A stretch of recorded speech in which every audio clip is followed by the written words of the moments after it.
어느 집에나 꼭 있는 오메가3 영양제, 지금 영상을 보고 계시는 여러분들의 집에도 있을 거예요. 근데 요즘 들어서 부작용에 대한 이야기도 많이 들려오기도 하고, 또 오메가3는 꼭 먹어야 하는 영양제라고도 하기도 하는데, 바로 이 오메가3에 대해서 알려드릴게요. 뉴스에서 심방세동 위험이니 부정맥이니 하는 무서운 말이 나오면서 깜짝 놀라신 분들도 많죠. 하지만 걱정보다 중요한 건 정확한 정보와 내 몸에 맞는 복용법을 아는 거예요. 약국 진열대에 질비한 영양제도 제철 생선도 모두 내 편으로 삼을 수 있게 차근차근 설명해 드릴게요. 편안한 마음으로 끝까지 들어주세요. 먼저 왜 식품의약품안전처가 올해 1월부터 심방세동 위험 증가 문구를 넣으라고 했는지부터 한번 알아볼게요. 유럽의약품청이 고용량 오메가3 하루 4000mg 이상을 35년 넘게 드신 심혈관 질환 환자들을 살펴보니 심방세동이 약 12%가량 더 생기더라는 연구 결과를 공식 인정했기 때문이에요. 우리나라에서도 같은 용량으로 처방되는 전문의약품이 있어 경고를 붙인 것이지, 일반인이 하루 1000에서 2000mg 정도 챙겨 먹는 경우까지 일률적으로 위험하다는 뜻은 아니에요. 한마디로 심장병이 있는 분이 고용량을 몇 년씩 드실 때 조심해 달라는 문구라고 이해하시면 돼요. 그럼 이 오메가3를 먹으면 심장이 무조건 빨리 뛴다거나 피가 묽어져서 큰일 난다는 얘기는 과장일까요? 실제로 의사가 고용량이라고 부르는 선은 하루에 4000mg 정도부터예요. 생선 캡슐을 2알, 3알씩 드시는 분들은 대부분 1000에서 1500mg 선이기 때문에 심방세동 같은 부작용이 극적으로 늘었다는 보고는 거의 없어요. 다만 이미 부정맥 진단을 받았거나 심혈관 수술을 한 지 얼마 안 되신 분이라면 복용량을 1000mg 아래로 낮추고 36개월마다 심전도 검진을 받으면서 조절하는 것이 안전하겠죠. 출혈 위험도 자주 거론돼요. 오메가3는 피를 살짝 묽게 만들어 혈전이 들러붙지 않게 돕는 성질이 있는데, 이것이 항응고제나 아스피린과 겹치면 멍이 잘 들거나 코피가 길어질 수가 있겠죠. 복용 중인 양이 있다면 시각처에서 권고하는 하루 약 2400mg 이하, 심장이 약하신 분이라면 1800mg 이하로 맞춰주시고, 수술이나 치과 발치가 예정돼 있다면 의료진의 지시에 따라 3에서 5일 정도 전에 잠시 중단하시면 거의 문제없이 넘어가죠. 약효가 끊길까봐 불안해하실 필요는 전혀 없고, 오메가3는 약이 아니라 지방산이기 때문에 며칠 쉬어도 몸이 크게 달라지진 않아요. 알러지 이야기도 빼놓을 수가 없죠. 예전에 생선 먹고 두드러기가 올라오셨던 분이나 새우나 조개 알러지가 있는 분은 캡슐을 드신 뒤 입술을 붓는다거나 피부가 간질간질하다면 즉시 중단해야 돼요. 다행히 알러지는 매우 드물고 캡슐 껍질에 쓰이는 젤라틴 때문인 경우도 있어서 식물성 캡슐 표시가 된 제품으로 바꾸면 멀쩡해지는 사례도 많아요. 그래도 처음 드실 땐 하루 한 알만 일주일 정도 관찰하셨다가 이상이 없을 때 본 용량으로 올리시면 안심할 수가 있겠죠. 위장장애는 어떻게 할까 봐요. 비린내에 이 속이 메스꺼워서 못 삼키겠다, 드시고 나면 트름할 때마다 생선 냄새가 올라온다, 혹은 설사가 난다는 분도 계실 거예요. 이런 분들은 앞침 밥숟가락 세어가며 드실 때 캡슐을 같이 삼키시면 담즙산이 충분히 분비돼서 흡수율이 좋아지고 역한 냄새도 줄어들게 돼요. 그래도 속이 불편하면 냉장 보관한 엔터리 코팅 제품이나 알약이 아니라 액상 트리글리세리드형을 한번 시도해보세요. 위가 아니라 장에서 터지도록 코팅돼 트름 냄새가 덜하고 흡수 과정이 조금 더 부드러울 수가 있어요. 임신 중이신 분들은 DHA가 태아 두뇌를 발달을 돕는다고 해서 챙겨 드시잖아요. 다만 출산 예정일 한 달 전부터는 지혈 시간을 고려해 중단하라는 권고가 많아요. 산모 검진 때 주치의와 상의하셔서 36주부터 쉬었다가 산후조리를 가서 다시 시작해도 전혀 늦지는 않아요. 여기까지가 주의해야 될 점이라면, 이제부터는 오메가3가 몸속에서 어떤 일을 해주는지, 왜 필수 지방산이라고 부르는지 한번 살펴볼게요. 첫째는 혈관 청소부 역할이에요. 오메가3의 EPA 성분은 혈소판이 덩어리를 이루지 못하게 혈전을 예방하고, HDL, 콜레스테롤은 살짝 올리고 LDL은 낮춰 눈에 보이지 않는 기름때를 줄여주죠. 덕분에 뇌졸중과 심근경색 위험이 통계적으로 약 10에서 25%가량 낮아졌다는 대형 연구들이 많아요. 둘째, 염증을 장대우는 소방수 기능이에요. 관절이 뻑뻑하고 부었다가 날씨 풀리면 괜찮아지는 변덕스러운 통증, 혈관벽이 두꺼워지는 만성 염증, 장 속이 더부룩한 증상, 모두 조용한 염증이 원인일 때가 많아요. EPA, DHA는 염증 매개 물질의 생성을 막고, 이미 만들어진 물질은 빨리 분해하라고 신호를 보내는 역할을 겸해요. 그래서 류마티스 관절염, 건선, 비염, 천식에서도 일정 부분 도움이 된다는 보고가 이어지고 있죠. 셋째, 뇌건강. 뇌세포막의 20% 가까이가 DHA로 이루어져 있는데, 이 지방산이 부족하면 신경세포가 딱딱해져요. 신호 전달이 느려지겠죠. DHA를 충분히 공급하면 세포막이 말랑말랑해져서 전기자극이 매끄럽게 오가고 염증성 단백질이 줄어서 베타 아밀로이드 같은 찌꺼기가 쌓이기 어려워져요. 하버드나 옥스포드 등 여러 대학 연구에서 노년층이 하루 1000mg 이상 DHA를 꾸준히 섭취했을 때 기억력 저하 속도가 20에서 30% 정도 완만해졌다는 결과가 보고된 바 있겠죠. 넷째, 눈, 피부, 정서까지 두루 챙기죠. 안구건조증은 눈물층의 기름막이 약해져 수분이 증발하면서 시작되는데, 오메가3가 그 기름막 원료를 보강해줘 시린눈, 모래알갱이 같은 이물감을 덜어주죠. 피부에서는 수분 증발을 막고 염증을 낮춰줘 건조함이나 잔주름, 홍조가 줄어든다는 실험도 여러 나왔어요. 우울감 완화 연구도 흥미롭고, DHA가 신경전달 물질의 재활용 효율을 높여 세로토닌과 코르티졸과 도파민이 더 오래 작용하도록 도와주기 때문에 가벼운 우울이나 불안 증상이 있는 노년층에는 기분이 안정됐다는 보고가 늘고 있어요. 이처럼 좋은 점이 많지만 그렇다면 무조건 영양제로 먹으면 되겠네 하고 결론은 서두르긴 일러요. 음식으로 먹을 때와 캡슐로 먹을 때의 장단점을 비교해 볼게요. 음식은 자연 그대로의 균형이 장점이고 고등어, 꽁치, 삼치, 연어, 정어리 같은 등푸른 생선에는 오메가3뿐 아니라 단백질, 비타민 D, 셀레늄도 함께 들어있어서 시너지 효과를 낼 수가 있겠죠. 식사로 섭취할 때는 지방산이 소화 효소와 바로 만나 흡수가 일정하고 배를 든든하게 채우면서 포만감을 줘 다이어트에도 도움을 주죠. 하지만 음식만으로 필요한 영양을 채우려면 주 2회 이상 손바닥 2장 크기 생선을 드셔야 하고 낙지, 오징어처럼 큰 몸 생선은 수은 축적이 걱정할 때도 있죠. 가격 조리 번거로운 비린내 때문에 놓치기 쉽고 여름철에는 상하기도 쉬워서 꾸준함이 떨어지는 단점도 있죠. 캡슐이나 액상 영양제는 이런 번거로움을 싹 줄여주죠. 국산 제품도 많고 캐나다, 뉴질랜드 해양 오염이 적은 지역 원료를 들어온 제품은 중국성 검사를 통해서 안전성이 검증돼 있겠죠. 하루 두 알이면 끝이니 편리하고 장에서 직접 방출되는 코팅 기술 덕분에 비린내가 거의 없는 제품들도 많아요. 단점은 역시 과하면 부작용, 그리고 보관을 잘못하면 산패가 빨라진다는 거죠. 산패란 쉽게 말해 지방이 썩는 거예요. 캡슐을 뜯어놓고 한 달 넘게 상온에 방치하면 내부 기름이 공기나 빛이나 열에 노출해 변색이나 악취가 생기죠. 이렇게 변질된 오메가3는 몸에 들어가 오히려 산화 스트레스를 일으켜서 세포막을 공격할 수가 있으니 반드시 버려야 되죠. 구입 후에는 원통 바닥에 제조일이하는 개봉 후 냉장 2개월 같은 메모를 써서 냉장고 문 안쪽 칸에 보관해주는 게 좋고, 알약이 서로 붙거나 냄새가 나면은 아깝더라도 또 폐기하시는 습관을 들이는 게 좋고. 이제 도대체 하루에 얼마를 먹어야 하나가 남겠죠.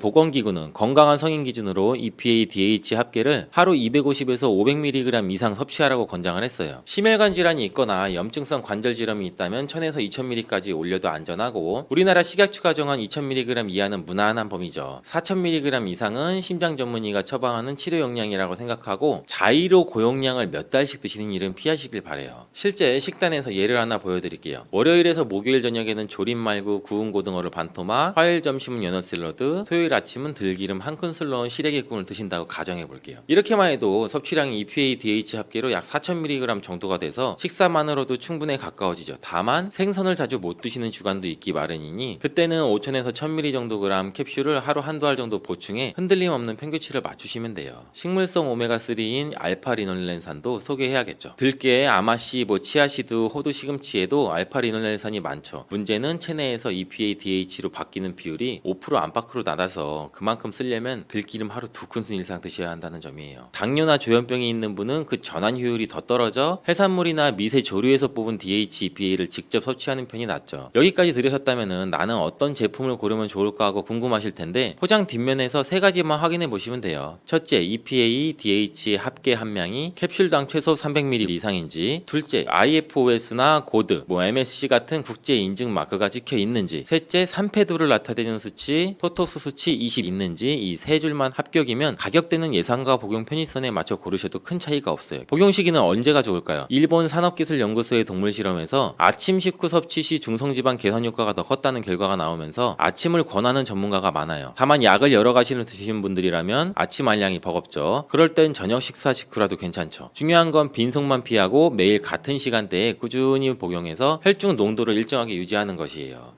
여러분, 혹시 머리를 감다가 갑자기 늘어난 흰머리에 깜짝 놀라보신 적 있으세요? 아니, 염색한 지 한 달도 안 됐는데 왜 또 새치가 이렇게 많지? 하고 거울을 한참 들여다보셨다면 오늘 이야기에 귀 기울여 주세요. 누구나 나이가 들면 머리가 하얘지는 건 자연스러운 일이지만 최근 연구에서 혈중 콜레스테롤 수치가 높을수록 새치가 빨리 생길 수 있다는 흥미로운 결과가 나왔어요. 혈관 속 기름때와 머리카락의 색소가 어떤 관계가 있을까요? 의외지만 둘 사이에는 산화 스트레스라는 다리 하나가 놓여 있어요. 콜레스테롤이 많아지면 혈관 안에서 과산화지질이 늘어나고 이 산화물질이 모낭 속 멜라닌 세포까지 공격해서 흰머리가 늘어날 수 있다는 거예요. 한마디로 혈관 기름이 머리카락 색도 지운다는 뜻이죠. 오늘 영상은 바로 이 지점에서 출발하죠. 고지혈증이 왜 무서운지, 혈관뿐 아니라 피부와 머리카락까지 어떻게 망치는지, 그리고 어떻게 하면 간단한 생활 습관만으로도 돌이킬 수 있는지 60대 이상 시청자분들이 이해하기 쉽도록 차근차근 풀어드릴게요. 먼저 용어부터 정리할게요. 병원에서 피검사를 하면 총 콜레스테롤 콜레스테롤, 중성지방, LDL, HDL 보셨을 거예요. 넷 중에 특히 중요한 게 보이는 값이 LDL이에요. 일명 나쁜 콜레스테롤이죠. LDL 입자가 혈관벽 틈새로 스며들어서 산화되면 거기서부터 이 지방 플라크가 생겨요. 플라크는 마치 수도관 안쪽에 끼는 녹처럼 혈관을 점점 좁히고 딱딱하게 굳히고 결국엔 깨져서 혈전을 만들죠. 그 결과 심근경색이나 뇌졸중 같은 치명적인 사고가 터지죠. 하지만 문제는 모든 과정이 조용히 아프지도 가렵지도 않게 진행된다는 데 있어요. 그래서 고지혈증은 소리 없는 시한폭탄이라고 부르는 거예요. 콜레스테롤은 무조건 적이어야 한다. 꼭 그렇진 않죠. 우리 몸은 콜레스테롤을 재료로 삼아 세포막을 만들고 성호르몬, 부신호르몬을 합성하고 햇빛을 받아 비타민 D를 만드는 등 중요한 작업을 해요. 문제는 필요한 양보다 훨씬 많이 쌓일 때죠. 원래 간에서 알아서 조절하지만 설탕이나 포화지방, 트랜스지방, 과음, 흡연, 스트레스, 비만 등등 겹치면 생산과 소비의 균형이 무너지죠. 이때 여분의 콜레스테롤이 혈관뿐 아니라 모낭에도 악 영향을 주죠. 그럼 왜 흰머리가 늘까요? 모발색을 만드는 멜라닌 세포는 활성산소에 특히 약한데 고지혈증 상태에서는 혈액 속에 과산화질과 염증 전달 물질이 많아져요. 이것이 두피혈관을 타고 올라와서 모낭을 산화스트레스에 노출시키고 멜라닌 세포를 일찍 죽이거나 기능을 떨어뜨리게 되죠. 결국 멜라닌 색소가 줄어들면서 모발색이 빠르게 빠지고 검은색 머리가 회색, 흰색으로 바뀌는 속도가 빨라지는 거예요. 실제로 2천여 명을 대상으로 한 이 인도 연구에서 LDL 160 이상인 군은 100 미만인 군보다 조기 백발 비율이 2배나 높았다고 해요. 요즘 들어 새치가 부쩍 늘었다면 미용실 예약보다는 먼저 혈액 검사를 받아보시라는 이유가 여기 있어요. 이제 어떻게 낮출까가 중요하죠. 약을 쓸지 생활 습관만으로 해결할지는 수치와 동반 질환에 따라 다르지만 전체 콜레스테롤 관리에서 70%는 생활 습관이 좌우되죠. 가장 먼저 식탁을 바꿔야겠죠. 튀김, 패스트푸드, 라면, 국물, 크림 가득한 빵은 일단 횟수를 줄이시고 트랜스지방과 정제 탄수화물이 콜레스테롤 공장에 기름을 붓는 격이잖아요. 대신 올리브유 한 스푼을 생채소에 뿌려 먹고 생강을 따뜻한 차로 끓여 하루 한 잔 드셔보세요. 올리브유에 올레산은 LDL을 낮추고 HDL을 올리고 생강의 진저롤은 혈관 염증을 줄여주죠. 목포 근처에 사시는 구독자분이 국 끓일 때 미역 대신 썰어넣는 이 다시마 덕분에 LDL이 20 정도 내려갔다고 자랑하셨는데, 다시마 속 알긴산은 장에서 콜레스테롤 흡수를 40% 가까이 잡아주는 강력한 수용성 식이섬유예요. 운동은 어떤 게 좋을까요? 무릎이 시큰한데 뛰라고 하면 부담스러우시잖아요. 걷기부터 시작하시면 돼요. 일주일에 5일 하루에 30분 정도만 빠르게 걸어도 HDL이 5에서 10 정도는 올라가고, HDL은 LDL을 간으로 끌고 가 재활용하는 청소부 역할을 해요. 그래서 많이 올라갈수록 좋죠. 만약 허리가 괜찮으시면은 아령 1, 2kg짜리를 들고 팔굽혀펴기 대신 벽밀기 운동부터 해보세요. 근육량이 늘면 기초대사량이 올라가서 지방 사용량이 함께 늘어 LDL 줄어들죠. 흡연은 백해무익하지만 50년 피웠는데 이제 와서 끊어도 의미가 있냐, 이 말도 듣죠. 정답은 끊는 순간부터 의미가 생긴다예요. 담배를 끊은 지 24시간이 지나면 혈액 속 니코틴 대사산물이 사라지고 3개월이면 폐 기능이 10% 이상 회복되고, 그리고 1년이 지나면 담배로 인한 LDL 산화 속도가 비흡연자 수준으로 떨어진다고도 하죠. 금연은 세치 증가가 눈에 띄게 줄었다는 보고도 있으니 머리카락 때문이라도 멈춰볼만 하죠. 그럼 음주는 어떻게 할까요? 적당한 술 한 잔은 혈액순환에 좋다는 옛말 고지혈증 앞에서는 사실이 아니죠. 알코올은 간에서 중성지방 합성을 폭주시키고 다음날까지 LDL을 끌어올려요. 60대 이상이라면 일주일에 2회 이내에 한 번에 맥주 작은 캔 하나, 소주 한 잔이면 적당해요. 이 이상이면 간이 지방 합성 공장으로 돌변한다고 기억해주세요. 그리고 스트레스, 코르티솔 이야기도 많이 들어보셨죠? 스트레스 호르몬인 코르티솔이 높으면 간이 당과 지방을 빨리 만들어 혈액으로 보내, 이런 신호를 계속 받게 돼요. 콜레스테롤 수치가 자연스럽게 올라가고 인슐린 저항성도 생겨서 당뇨 위험까지 커지게 되죠. 매일 10분이라도 복식호흡 해보세요. 코끝으로 숨을 들이마셨다가 입술로 오므려 천천히 내쉬는 방법인데 1분에 6회 이하로 호흡수가 떨어지면 부교감 신경이 활성화돼서 코르티솔이 내려가요. 한림대학교 연구팀은 60대 참가자에게 8주간 복식호흡을 시킨 결과 LDL이 평균 15 정도 떨어지고 HDL은 3 정도 올랐다고 해요. 무료인데 효과는 약 못지 않으니 꼭 한번 해보세요. 혹시 약을 이미 복용 중이세요? 스타틴 계열, 에제티미브, 피타바스타틴 등등 여러 계열이 있잖아요. 약을 드셔도 생활 습관을 바꾸지 않으면 약 용량도 계속 올라갈 수밖에 없어요. 반대로 올리브유, 다시마, 걷기, 금연, 절주, 복식호흡을 꾸준히 지키면 6개월 내 의사가 용량을 줄이거나 약 하나를 빼자고 할 가능성도 커지죠. 약값 부작용 부담이 줄어든다는 뜻이죠. 또 스타틴 계열을 드시면은 근육통이 생긴다고 중단하고 싶다는 분들이 있는데 의사 선생님과 상의해서 피타바스타틴이나 로스바스타틴 저용량으로 바꾸면 해결이 되죠. 마지막으로 세치와 탈모까지 걱정이라면 모낭에 직접 도움 주는 방법을 하나 덧붙일게요. 두피에 스칼프 브러싱을 해줘 보세요. 샤워 전에 빗살 간격이 넓은 브러쉬로 정수리 부분부터 목덜미 방향으로 3분 정도 두드리듯이 빗어주는 거예요. 혈류가 좋아져 모낭에 산소 공급이 늘어나고 과사화질로 지친 멜라닌 세포의 회복을 도와요. 일본 오사카 시립대 연구 결과 고지혈증 환자에게 스칼프 브러싱을 12주 시행하자 세치 증가 속도가 30% 정도 늦춰졌다고 해요. 돈 한 푼 안 들이고 시원하게까지 하니 오늘 바로 한번 해보세요. 꼭 기억해야 할 내용은 혈액 속 기름때 즉 LDL 중성지방이 많으면 혈관만 막히는 게 아니라 머리카락까지 희게 만든다는 거죠. 하지만 생활 습관을 조금만 바꿔도 수치는 내려가고 세치 속도도 늦출 수가 있어요. 올리브유, 생강, 다시마를 가까이 하고 튀김, 칠레슨 지방, 단맛 가득한 빵을 멀리하는 것이 중요하죠. 걷기와 근력 운동은 HDL을 올려 주머니 청소부를 늘리고 복식호흡은 스트레스 호르몬을 낮춰서 간의 지방 생산을 줄이는 것, 그리고 금연 절주는 기본이고 두피 브러싱으로 직접 모낭 혈류까지 살려주면 머리숱, 혈관, 심장 3마리 토끼를 잡을 수 있습니다.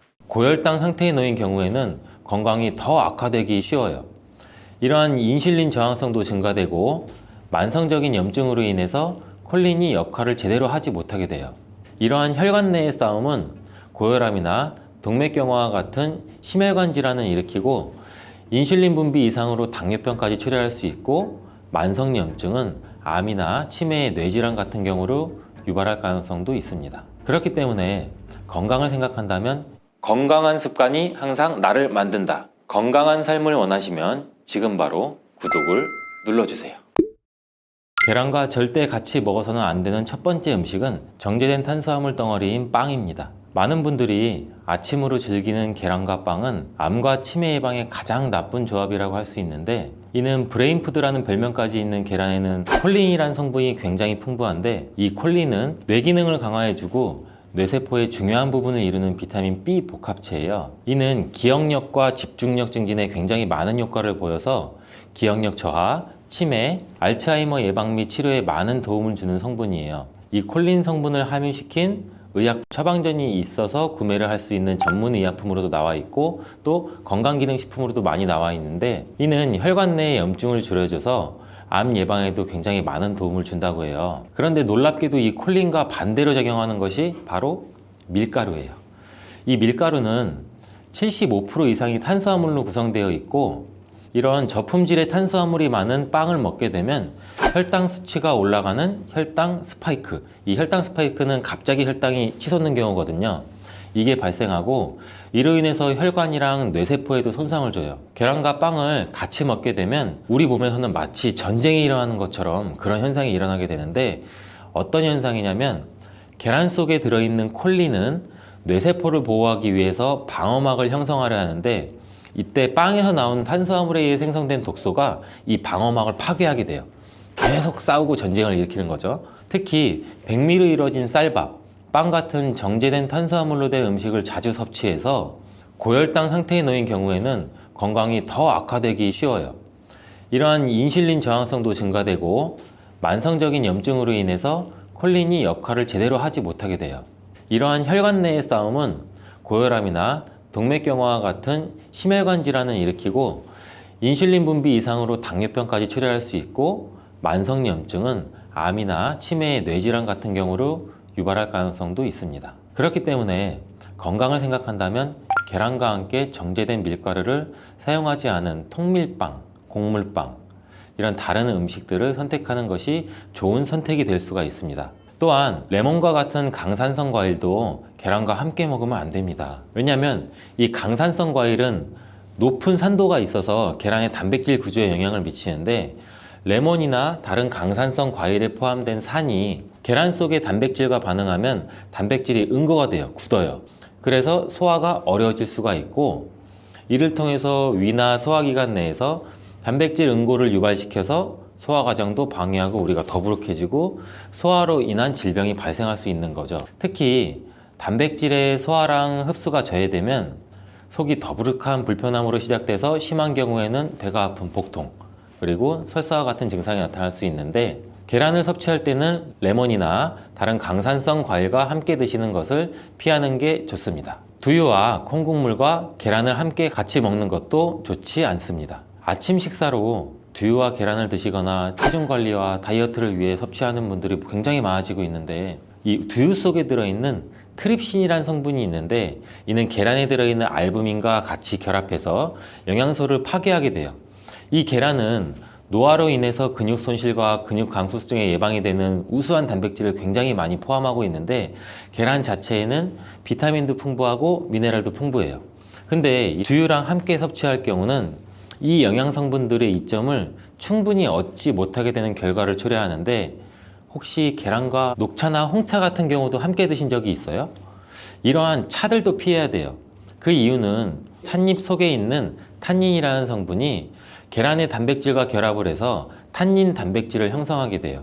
이는 우리 위랑 장에 문제를 일으킬 수 있고, 이 탄닌 단백질은 우리 몸의 장의 연동운동, 올라가고 내려가고 장이 주물떡거리고 우리가 변을 잘 보아야 되는데, 이런 장의 연동운동까지도 늦추게 되고, 또 장내 환경도 악화시켜서 변비를 유발할 수도 있고, 아니면 발암물질의 체내 흡수 가능성을 높일 수가 있어요. 이렇게 탄닌과 계란의 조합이 건강에 악영향을 주기 때문에 계란과 감을 함께 드시는 것도 안 좋습니다. 계란을 먹은 뒤에 감을 드시면 가벼운 두통과 설사, 그리고 구토 증상까지 나타날 수 있으며, 심각한 경우에는 급성 위장병이 나타날 수 있고 또 폐결석도 나타날 수 있어요. 이런 이유도 감에 들어있는 탄닌 성분이 단백질 소화 기능을 방해하기 때문인데요. 이러한 탄닌은 위와 소화기관 안에서 단백질과 결합해서 덩어리를 형성하고 단백질의 분해 요소일 작용을 방해하기 때문입니다. 계란과 함께 섭취할 때는 탄닌이 들어있는 음식은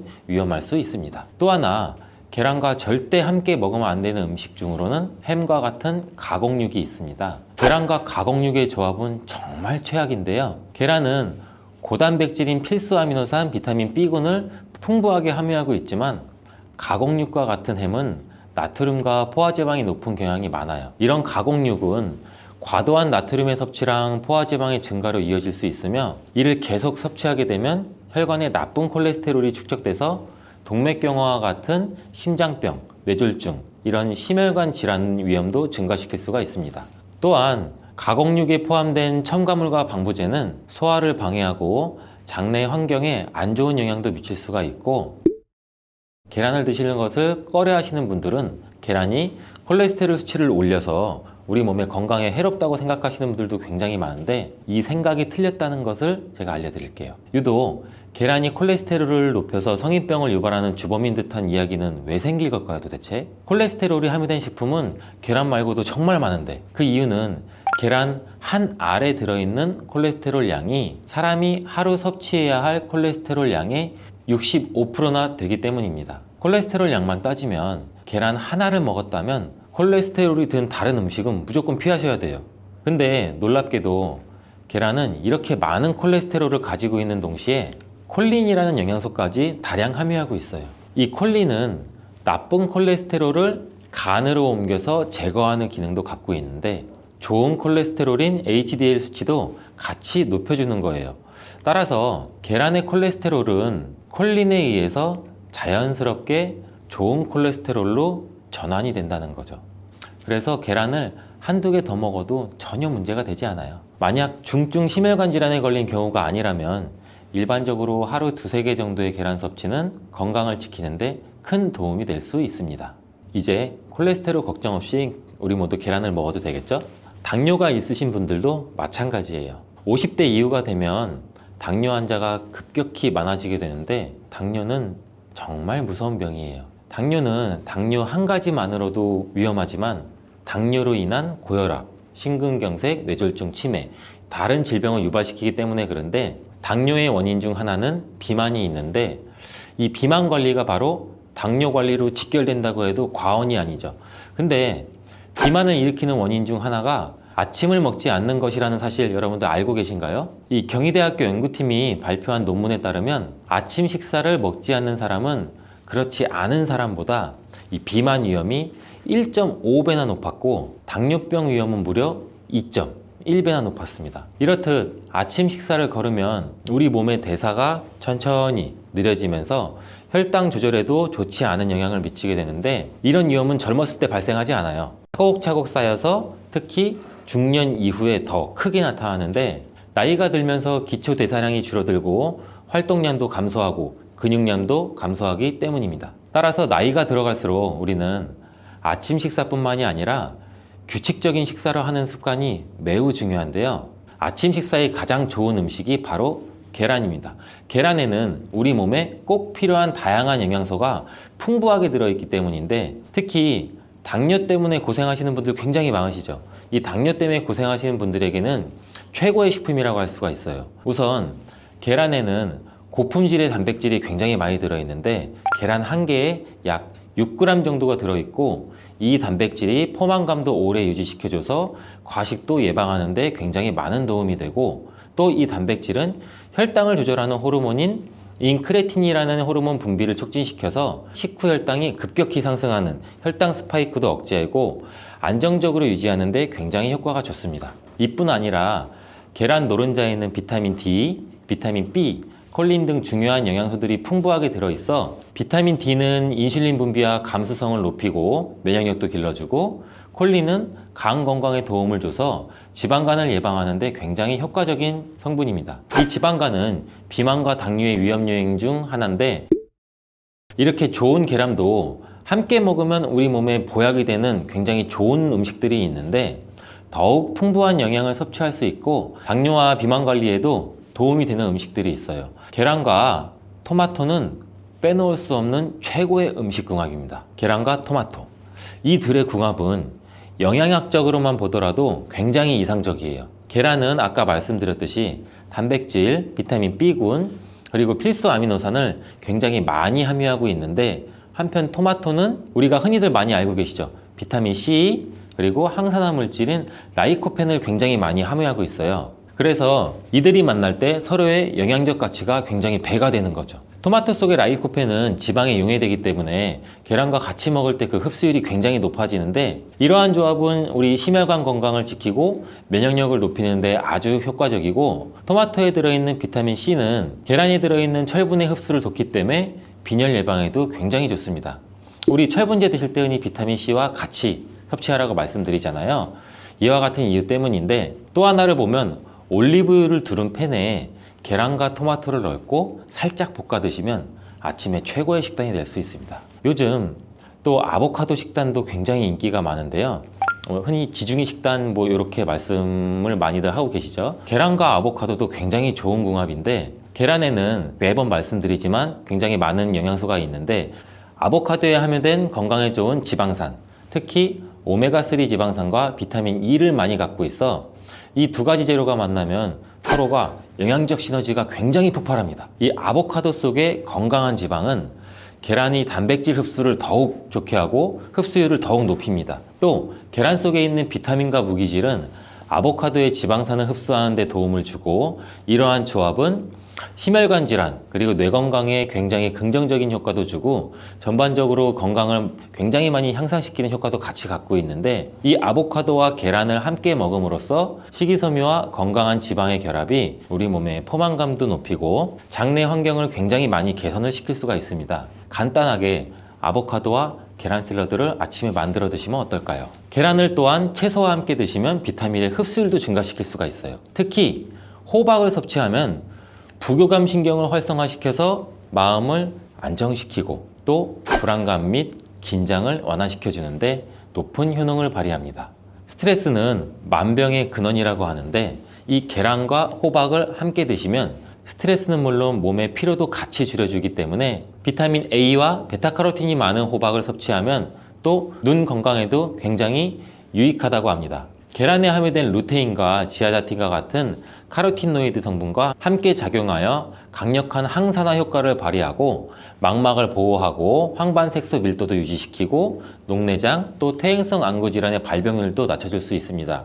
우리 흔히 많이 드시는 눈 영양제 조합을 보면은 루테인, 지아잔틴, 항산화 물질인 아스타잔틴, 또 베타카로틴과 이렇게 다 같이 구성이 되어 있는 걸 보셨을 거예요. 그 이유가 바로 여기에 있습니다. 최근에 시야가 뿌옇게 느껴지는 분들이 계란과 호박을 곁들인 식사를 하시면 더욱 좋답니다. 계란과 완벽하게 어울리는 다른 식재료 중 하나는 치즈가 있습니다. 치즈는 그 맛이 좋을 뿐만 아니라 영양학적으로도 계란과 아주 좋은데, 계란이 완전 식품으로 여겨질 정도로 여러 영양소를 가지고 있음에도 불구하고 상대적으로 칼슘 함량은 굉장히 낮아요. 근데 유제품인 치즈는 칼슘을 풍부하게 함유하고 있어서 이를 보완해 줄 수가 있죠.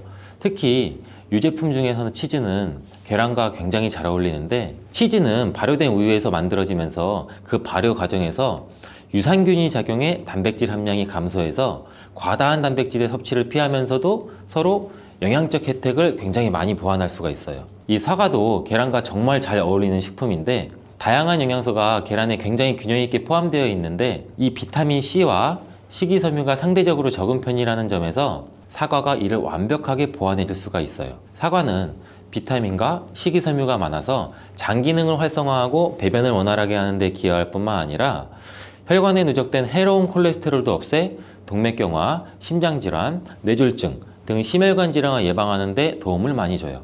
특히 단백질 소화에 매우 이롭다는 점에서 계란 섭취 후 소화가 약간 더부룩하게 느껴지시는 분들이라면 이때 사과를 드신다면 소화액 분비를 촉진시켜서 소화를 도움을 줄 수 있습니다. 오늘도 똑똑하고 건강한 식습관을 위해 노력해보면 어떠신가요? 건강한 습관이 나를 만든다. 잊지 않기를 바라겠습니다. 이렇게 노랗게 변한 바나나는 색깔만 변한 것이 아니라 성분에도 변화가 생기게 돼요. 당뇨에 도움이 되는 저항성 전분은 점점 줄어들고 포도당과 과당 같은 당분은 점점 늘어나게 되는 거죠. 바나나는 속살이 부드럽고 달콤해서 남녀노소 누구나 좋아하는 과일 중 하나죠. 먹기도 편하고 다이어트에도 좋다고 알려지면서 굉장히 많은 분들이 먹게 되는 과일이 바로 바나나죠. 이 바나나도 함께 먹으면 보약이 되는 궁합이 좋은 음식이 있고, 또 함께 먹으면 오히려 독이 되는 음식도 있답니다. 오늘 영상을 통해 이 바나나의 효능, 함께 먹으면 안 되는 음식, 함께 먹으면 보약이 되는 음식, 그리고 바나나의 보관 방법까지 바나나에 대한 모든 것을 알아가시기 바랍니다. 바나나가 어떤 상태일 때를 가장 좋아하시나요, 여러분들? 저는 이쁘게 노란색으로 숙성되었을 때 먹는 것을 굉장히 좋아하는데, 그 이유는 초록색일 때는 아직 단맛도 조금 덜하고 식감도 약간 서걱서걱하고 약간 맛이 없는 것 같고, 근데 또 갈색의 반점이 생기면 왠지 먹기에도 좀 찝찝하고 시간이 더 지나면 상한 것처럼 무르고 이런 생각도 들어서 먹기에 좀 꺼려지는데, 근데 초록색 바나나, 노란색 바나나, 갈색 바나나 각각의 영양소가 달라진다는 사실 알고 계시나요? 먼저 초록색 바나나는 덜 익은 바나나는 맞아요. 근데 그렇다고 못 먹는 바나나는 아니에요. 단맛이 약간 적은데 그 대신에 건강에 도움이 되는 성분도 들어있어요. 바로 당뇨 환자에게 도움이 됩니다. 초록색 바나나가 당뇨 환자에 도움이 된다고? 이 초록색 바나나는 소장에서 분해가 되지 않고 대장까지 내려가서 대장의 미생물에 의해 분해되는 이 저항성 전분이란 게 풍부해요. 이 저항성 전분은 이 아밀로스가 많은 탄수화물을 말하는데, 이 아밀로스가 포도당으로 분해가 잘 되지 않아서 이 포도당이 소장에서 흡수가 그럼 더 안 되겠죠. 그래서 그 결과 혈당이 급격히 오르는 것도 막아주는 역할을 해요. 이렇게 분해가 잘 되지 않고 남아있는 식이섬유가 많은 저항성 전분이 많은 음식들은 결국에는 우리 장에 유산균의 먹이가 되죠. 그래서 우리 장의 장내 세균총을 건강하게 만들 수가 있고, 이로 인해서 또 인슐린 감수성도 풍부하게 해주고 면역력에도 긍정적인 효과를 나타낼 수가 있어요. 이 당뇨 환자분들이 바나나가 단맛이 좋은 열대과일이라서 못 드시는 것으로 생각하시는데, 앞서 말씀드린 이유로 이 초록 바나나를 드시면 굉장히 도움이 됩니다. 그리고 이 초록 바나나는 소화되는 시간이 노란 바나나에 비해서 길기 때문에 이 포만감도 오래 유지시켜줘서 다이어트하는 식단에도 도움을 줄 수가 있어요. 이 저항성 전분은 이런 효능들로 인해서 비만 당뇨를 예방할 뿐 아니라 대장암도 예방하는 것으로 알려져 있어요. 단 한 가지 주의할 점은 이 과민성 대장 증후군이 있으신 분들이 초록색 바나나를 드시면 오히려 증상이 더 악화될 수 있으니 이 점은 주의해 주시길 바래요.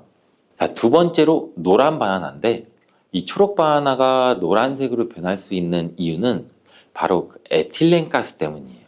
나무에서 똑 떨어진 바나나는 이 꼭지에서 에틸렌가스라는 물질이 분비가 되는데 이때 이 초록색을 띠게 만드는 이 클로로필이라는 색소가 에틸렌가스에 의해서 분해가 돼서 점점 노란색으로 변해가는 거예요.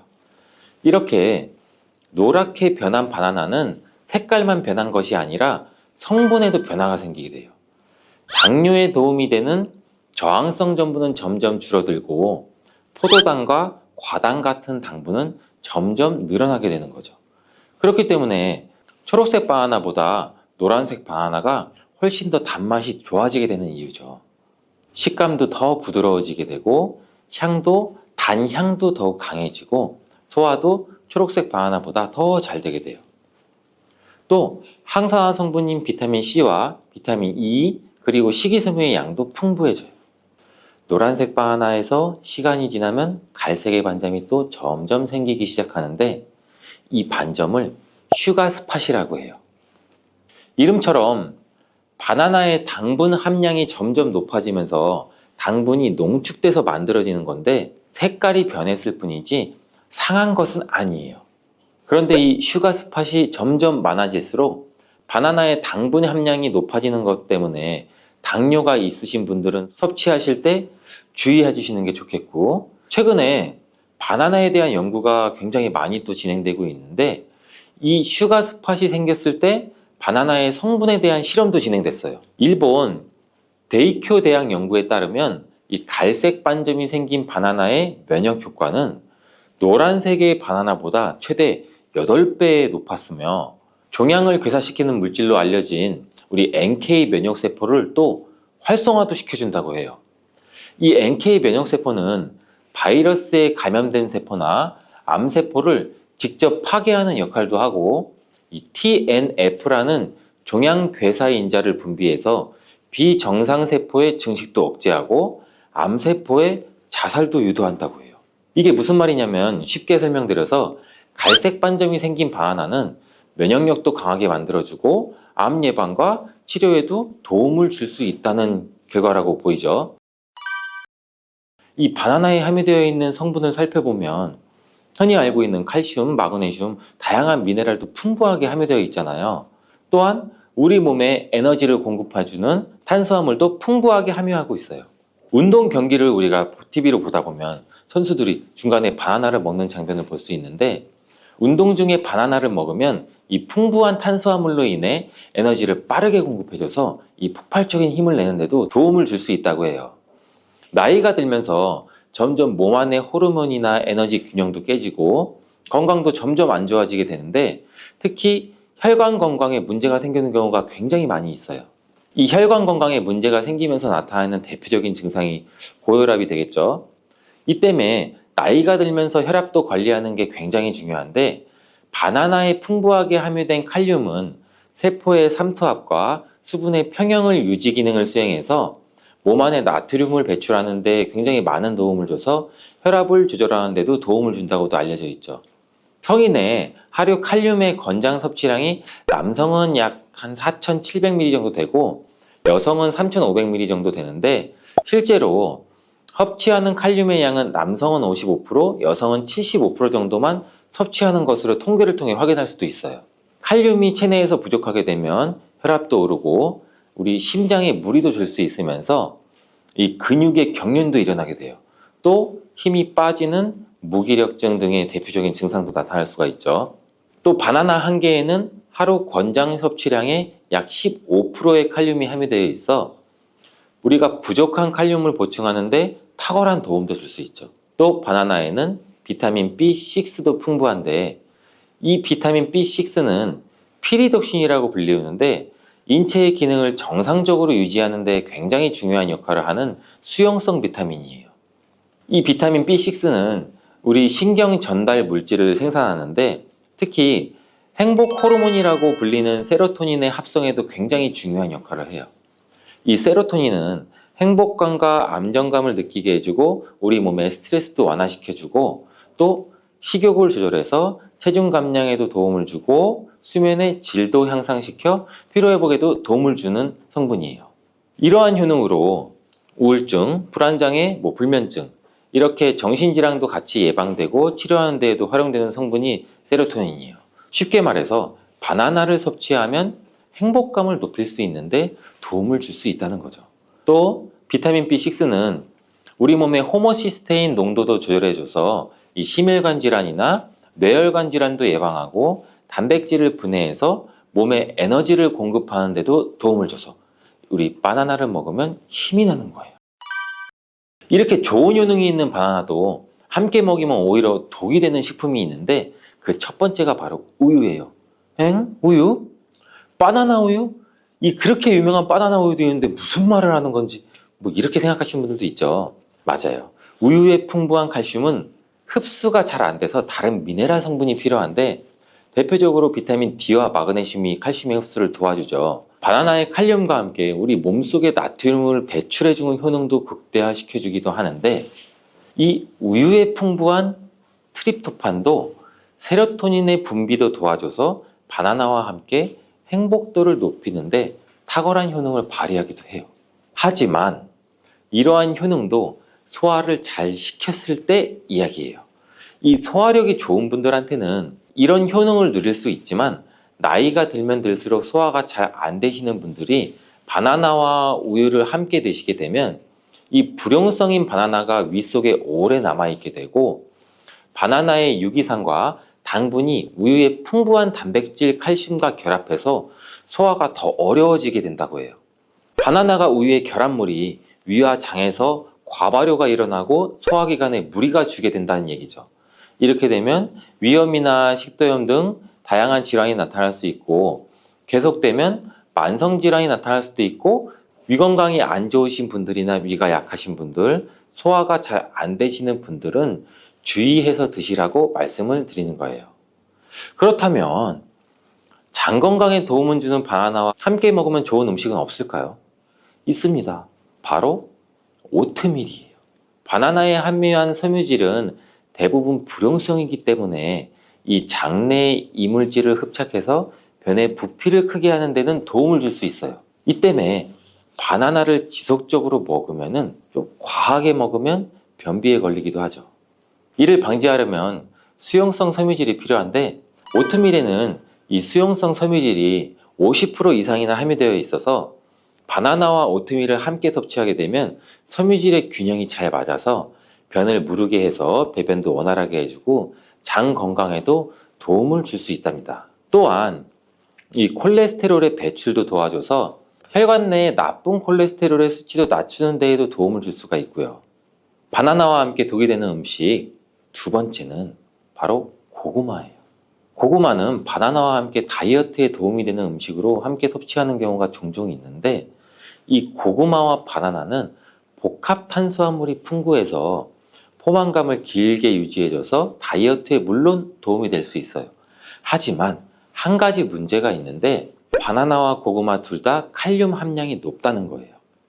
칼륨은 과다하게 섭취하게 되면 우리 몸에 고칼륨 혈증을 일으킬 수도 있고 이로 인해서 무력감이나 피로감, 메스꺼움, 구토, 호흡곤란 이런 증상도 올 수가 있으며 심한 경우 저혈압이나 부정맥, 근육마비나 심장마비 이런 심각한 부작용도 나타날 수가 있는데 소량 섭취하면 큰 문제가 되지 않지만 과량 섭취 시 신장이 약하신 분들 또 몸에서 칼륨 배출이 원활하지 않기 때문에 고구마와 바나나를 지속적으로 과다하게 함께 드시게 되면 신장도 망가뜨릴 수가 있어서 이런 점을 주의하면 좋다고 말씀드리는 거예요. 바나나와 함께 먹으면 보약이 되는 음식은 오트밀에 이어서 파인애플이 있어요.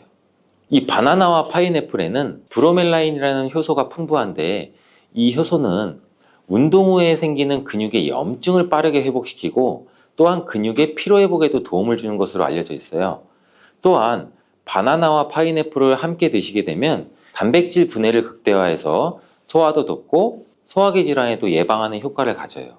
바나나와 함께 먹으면 보약이 되는 음식, 이 세 번째는 바로 카카오예요. 바나나는 이 도파민이라는 신경을 자극하는 물질이 많이 함유가 되어 있는데, 카카오에는 이 도파민 생성의 원료가 되는 아미노산이 풍부해서 카카오와 바나나를 함께 드시면 이 행복도를 높이는 효능이 극대화가 될 수가 있어요.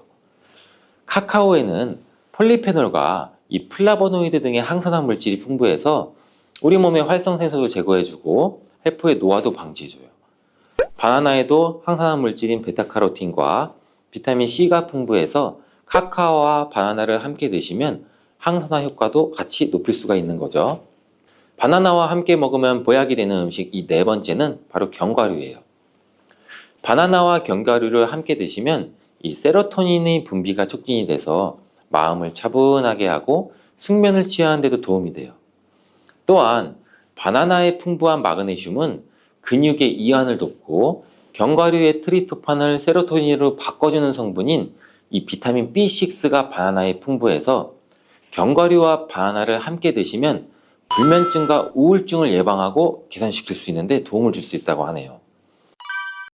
자, 이제 그럼 바나나의 보관법을 한번 알아볼 텐데, 바나나를 보관하실 때는 바나나의 꼭지 부분을 랩이나 호일로 감싸주신 상태에서 바나나 거리 같은데 걸어두시는 게 좋아요. 그렇게 하면 바나나 꼭지에서 나오는 에틸렌 가스를 어느 정도 차단해줘서 숙성되는 것을 방지해서 조금 더 오래 보관할 수 있고, 그리고 열대 과일인 바나나는 냉장고에 보관하게 되면 냉해를 입어 바나나 색이 굉장히 빠르게 검은색으로 변하게 돼요. 바나나를 오래 보관하시려면 껍질을 벗긴 상태에서 먹기 좋은 크기로 잘라서 냉동 보관하셨다가 드시는 것도 추천을 드리겠습니다.